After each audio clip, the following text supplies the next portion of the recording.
Boss. Oy, brother, ano yan? Ano yung dapat gamiting wire sa mga breaker pag magpapagawa ng bahay? Sa mga breaker. Correct me if I'm wrong, ang alam kong standard na ginagamit is THHN wires. Kapag 125 ampere yung breaker mo, ang gagamitin mong size ng wire dito is 38 mm square o number 1. Ngayon, kapag 100 ampere o kaya 80 ampere yung breaker mo, 30 mm square o number 2. Kapag 70 ampere naman yung breaker mo, 22 mm square o number 4. Sa 63 ampere naman, tsaka sa 50 ampere na breaker is 14 mm squared o number 6. Tapos sa 40 ampere is number 8 o 8.0 mm squared. Ngayon, sa 32 ampere ay 5.5 mm square o number 10. Dito sa 20 ampere, 3.5 mm square o number 12. Then dito naman sa 16 ampere, 2.0 mm squared o number 14. So pag gumamit pala ako ng 32 ampere na breaker, number 10 na wire yung gagamitin ko? Yes, number 10, 5.5 mm squared.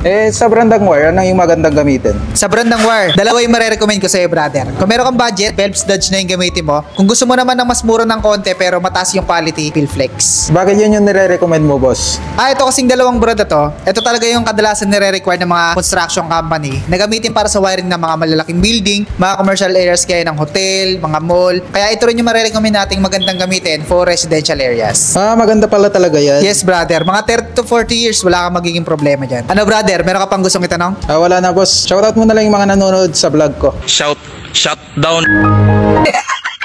Yun, shoutout sa mga viewers ni brother dyan. Kung meron kayong mga gustong itanong, i-comment nyo lang dyan sa baba. And kung meron kayong mga gustong i-canvas or ipa-quote, tawagan nyo, i-message nyo lang kami. Free quotation naman tayo. At kung around Metro Manila lang kayo guys, bisitahin nyo na kami dito sa store. Nandito lang tayo sa Karuhatan, Valenzuela City, malapit sa SM Valenzuela.